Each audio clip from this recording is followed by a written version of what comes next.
Ça y est, tu viens de signer un nouveau client, tu as reçu ton premier acompte pour créer son tunnel de vente et tu vas pouvoir commencer à créer la page principale, la page de vente de son tunnel. Tu es motivé, mais maintenant il y a un problème. Tu te retrouves face à une page blanche sur System.io, tu ne sais pas par où commencer et jusqu'à maintenant, tu passais des heures à chercher des inspirations sur Internet, à essayer de réfléchir à la meilleure structure, mais cela te prenait un temps fou, du stress et de l'énergie.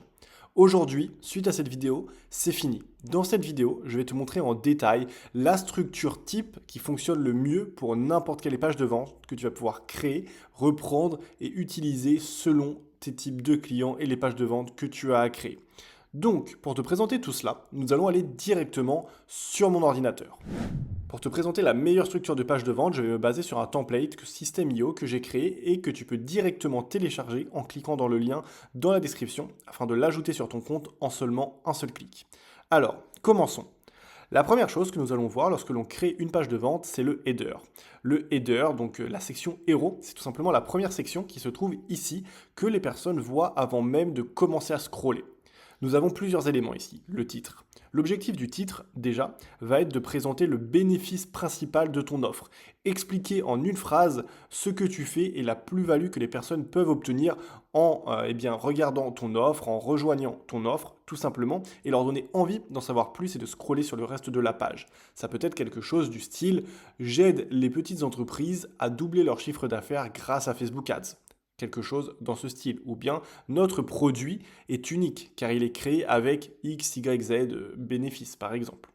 Ensuite, nous avons le sous-titre ici. L'objectif du sous-titre, c'est simplement d'apporter un petit peu plus d'informations par rapport au titre, que ce soit dans le fond, dans la forme, dans ta manière de fonctionner, dans votre expérience, ce genre de choses. L'idée, c'est voilà, simplement d'en donner un petit peu plus afin que la personne ait un peu plus d'informations qu'une simple phrase sur ton offre. Ensuite, dans le header, nous allons trouver un visuel. Le visuel ici va être extrêmement important. L'objectif, c'est qu'il donne vraiment envie, encore une fois, à ton lecteur d'en savoir un petit peu plus sur ton offre. Il doit illustrer ton propos. Par exemple, ça peut être un gros mock-up, ça peut être une photo, une illustration de la situation finale, admettons d'une personne qui, suite à avoir rejoint ton programme, a atteint ses X objectifs. Si c'est, je ne sais pas, de devenir peintre, une personne en train de peindre un magnifique tableau, ça peut être un exemple comme cela. Si c'est une personne qui rejoint ton accompagnement Facebook Ads, on peut voir quelqu'un qui est en train de générer des ventes avec, admettons, des pages de paiement Stripe et son dashboard Facebook Ads qui permet d'illustrer le fait qu'il génère de l'argent grâce à cela. Voilà ce que tu pourrais trouver ici. Ensuite, nous avons évidemment un call to action. Donc, soit ton trafic est déjà très chaud et dans ce cas-là, tu peux directement renvoyer les personnes sur la page de paiement. Si ce n'est pas totalement le cas, c'est plus intéressant d'appuyer sur le bouton afin de faire scroller la page doucement et que la personne donc, en découvre un petit peu plus sur ton offre. Ensuite, ici, nous allons évidemment ajouter la social proof. Ça peut être quelque chose de ce style. Ça peut être des logos, par exemple, Trustpilot ou de partenaires, ce genre de choses. Et un petit peu plus bas, tu verras que nous rajouterons également toujours plus de social proof. Ensuite, lorsque tu vas scroller sur la page qui a la meilleure structure, nous allons trouver quelques informations ici. Par exemple, de quoi cela est composé, le nombre de leçons, de vidéos ou de modules. Une autre caractéristique comme accès illimité ou bien garantie satisfait ou remboursé, ce genre de choses. Et pourquoi pas qui présente tout simplement cette formation. Un expert en tunnel de vente, un agent immobilier qui a 10 années d'expérience, ou bien justement si c'est une formation immobilière, ça peut être ici quelque chose comme plus de 100 appartements achetés ces 10 dernières années. En tout cas, l'objectif de ces trois sections ici est d'apporter des éléments concrets de social proof et de légitimité tout simplement à pouvoir donner des cours au sein de cette offre, de cette formation, de ce programme, ou peu importe ton type d'offre, trouver quelque chose qui permet de légitimer ton produit et de montrer qu'il est différent de tous les autres. Ensuite, nous allons arriver sur la partie où l'objectif ici est vraiment de donner envie à tes visiteurs d'en savoir plus sur ton offre. L'objectif, ça va être tout simplement de présenter, pas des caractéristiques, mais vraiment des bénéfices. L'objectif ici, c'est que tes personnes en sachent plus sur ton offre. Il y a un petit peu de storytelling, ça peut être intéressant d'ajouter ici des storytelling et des points précis qui t'ont poussé à créer cette offre et qui expliquent en quoi tout simplement ton offre est totalement différente de tes concurrents. Je viens de te dire qu'ici, l'objectif, ce n'était pas de donner des caractéristiques, mais bien des bénéfices. La différence entre caractéristiques et bénéfices, je peux te la présenter par exemple en me basant sur le site de Tesla. Tu peux voir que lorsque l'on va sur leur site, on a ici quelques caractéristiques. 543 km d'autonomie, 2,6 secondes pour le 0 à 100, ce genre de choses. Mais les personnes n'achètent pas une Tesla pour cela. Ils achètent des Tesla Pour les bénéfices qu'ils en retirent. Les bénéfices, c'est ici qu'on va le trouver et tu peux voir qu'ils prennent beaucoup plus d'espace tout simplement sur la page de vente. Et on peut d'ailleurs rebondir sur le fait qu'ici, comme tu peux le voir, il y a 3 caractéristiques qui donnent de la légitimité. Ce sont bien les caractéristiques que tu retrouveras ici. Par contre, ensuite, nous allons voir les bénéfices. Les bénéfices ici, ça va être, par exemple, voilà, un volant moderne, une nouvelle approche du contrôle et de la conduite, une expérience cinématographique. Tu peux voir que c'est abstrait, ce n'est pas écrit un écran plat 4K, mais bien en premier une expérience cinématographique unique, un environnement parfait. Ici, on ne te parle pas de la clim directement, on a une super clim, on a des super matériaux. On te parle de l'expérience, également de l'habitacle audacieux en complément, ou encore voilà, des bénéfices que tu vas pouvoir en tirer, jouer à des jeux, ce genre de choses, et non pas du processeur qu'il y a dans la tablette de la Tesla. C'est ça la différence entre des bénéfices et des caractéristiques que tu vas également devoir utiliser sur ta page de vente. Donc, ça peut prendre 2, 3, 4 sections. L'idée, c'est vraiment que ça soit le plus gros de ta section et que ça soit ici, eh bien, que les personnes, tout simplement, en apprennent le plus sur ton offre. Évidemment, tout au long de ta page, je vais t'inviter à ajouter des call to action. Car lorsque la personne va scroller, il ne faut pas qu'elle ait à remonter tout en haut ou à aller tout en bas afin tout simplement de pouvoir accéder à ton offre, mais il faut bien qu'il y ait tout simplement des call to action tout au long de la page. Donc, reprenons. Une fois que tu as expliqué les bénéfices, la personne est motivée, maintenant il va être l'heure tout simplement d'ajouter des avis clients. À cette étape, tu vas pouvoir ajouter 2, 3, 4, 5, 6 avis clients, peut-être plus, afin tout simplement que la personne, suite à avoir appris, compris les bénéfices qu'il y avait dans ton offre, voit que des personnes qui ont appliqué ton offre ont réellement atteint ses objectifs et peuvent maintenant bénéficier de ces bénéfices qui ont été promis dans la section précédente. Donc ici, en milieu de page, ça va être très intéressant et très utile d'ajouter certains témoignages clients, que ce soit des photos, des vidéos ou comme ici, des textes directement écrits. Tu peux voir d'ailleurs sur une autre page de vente qui est celle de Yomi Denzel qui reprend exactement cette structure. Nous avons le titre ici avec la promesse, comment lancer un business e-commerce en 30 jours, un sous-titre qui explique un peu plus en détail. Nous avons la social proof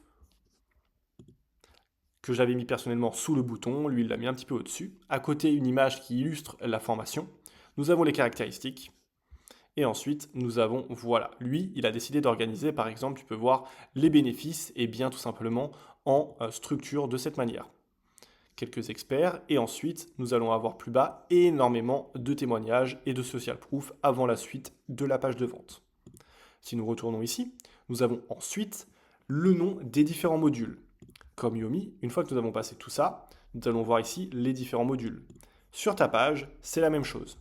Une fois que nous avons passé ces premières étapes, l'objectif va tout simplement être de présenter les différents modules. 1, 2, 3, 4, donc le contenu tout simplement de ton offre. Très simple, tu mets le nom du module, une petite phrase qui résume concrètement ce que tu vas y trouver, et ensuite, sous forme de bullet point, tu peux mettre le nom des différentes vidéos, le nom des différents chapitres de ton module si tu vends une formation.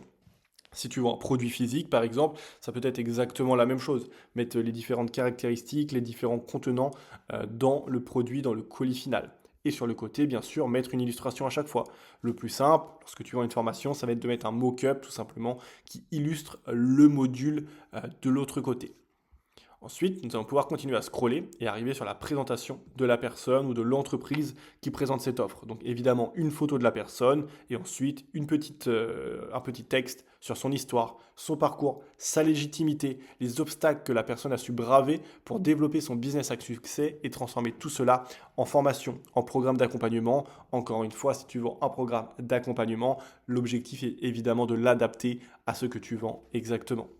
Nous rajoutons ensuite des call to action tout au long de la page, comme je te l'ai précisé. Et ensuite, on va commencer à arriver sur le bas de page. Le bas de page, ça va être très intéressant d'ajouter, comme tu peux le voir, ça, ce qu'on va appeler un stack. Donc l'objectif, c'est vraiment qu'il y ait un résumé d'absolument tout. Donc ce que vous allez trouver dans le programme, un gros mock-up principal ici, le nom des modules, s'il y a des bonus, ce genre de choses. Et c'est ici que nous verrons enfin, et comme tu peux le voir pour la première fois tout au long de la page, le prix final de l'offre. Donc, ça permet vraiment de résumer l'entièreté de l'offre. Et d'ailleurs, ce que je te conseille de faire, c'est que l'ensemble des petits call to action que tu vois ici ne renvoient pas forcément directement sur la page de paiement, mais ils renvoient tous ici, vers le bas de page, vers cette section, afin que les personnes aient vraiment tout ça face aux yeux avant de passer à la page de paiement, afin d'être 2 fois plus motivées. Ce qui pourrait être intéressant également, que ce soit ici Ou bien ici après, c'est de rajouter de nouveaux témoignages. Afin d'avoir toujours plus de social proof, tu n'auras jamais trop de social proof sur ta page de vente. Et enfin, nous allons arriver tout en bas de la page de vente avec la FAQ. L'objectif de la foire aux questions, tout simplement, eh bien, c'est de répondre aux questions les plus communes que tu entends le plus souvent de la part de tes futurs clients. L'objectif, c'est qu'il n'y ait pas de vendeur. Sur une page de vente, l'objectif, c'est que les ventes se fassent en automatique. C'est pourquoi, pour répondre aux différentes objections, eh bien, c'est à ta page de vente d'y répondre toute seule, et c'est donc ici que tu vas pouvoir poser les différentes questions et les différentes réponses que tu entends souvent. Par exemple, comment ça se passe une fois que j'ai payé? Y a-t-il une garantie? Quels sont les résultats que je peux attendre en rejoignant cette offre? À qui s'adresse cette offre? Aujourd'hui, j'ai fait X, Y, Z déjà. En quoi cette offre sera différente? Eh bien, tout cela, ce sont des questions auxquelles tu peux apporter des réponses à cet emplacement qui est totalement adapté pour cela. Une autre question, ça pourrait être comment faire si j'ai d'autres questions et que je souhaite les poser à une réelle personne. Dans ce cas-là, tu peux mettre ton mail ou ton numéro de téléphone ici afin que les personnes tout simplement puissent te contacter directement en te posant différentes questions. Et enfin, nous allons avoir le footer, donc le pied de page. Ici, l'objectif, ça va simplement être voilà, de mettre les termes et conditions politiques de confidentialité, etc., etc. Et un petit logo, pourquoi pas. Donc voilà, comment structurer une page de vente, quelle est la meilleure structure pour une page de vente. À chaque fois, il y a certaines variantes, comme tu peux le voir ici, ou bien sur la page de vente de Tesla, ou encore de Yomi. Dans la mise en forme, il y a parfois des variantes, mais la structure générale restera absolument toujours la même. Et c'est ça qui fait qu'une page de vente est gagnante. Si tu n'as pas envie de te prendre la tête à réfléchir longuement à la meilleure structure, tu as simplement à télécharger ce template sur ton compte System.io en cliquant sur le lien dans la description et ensuite à l'adapter à ton propre business ou à celui de tes clients si tu es funnel builder. Également, en premier lien sous cette vidéo, tu trouveras le lien vers ma meilleure vidéo YouTube dans laquelle je te présente les différents types de business en ligne qui existent aujourd'hui et lequel est le plus intéressant à lancer en 2025 si tu souhaites générer des revenus stables et prédictibles avec ton activité. Et moi, je te dis à tout de suite dans l'autre vidéo YouTube.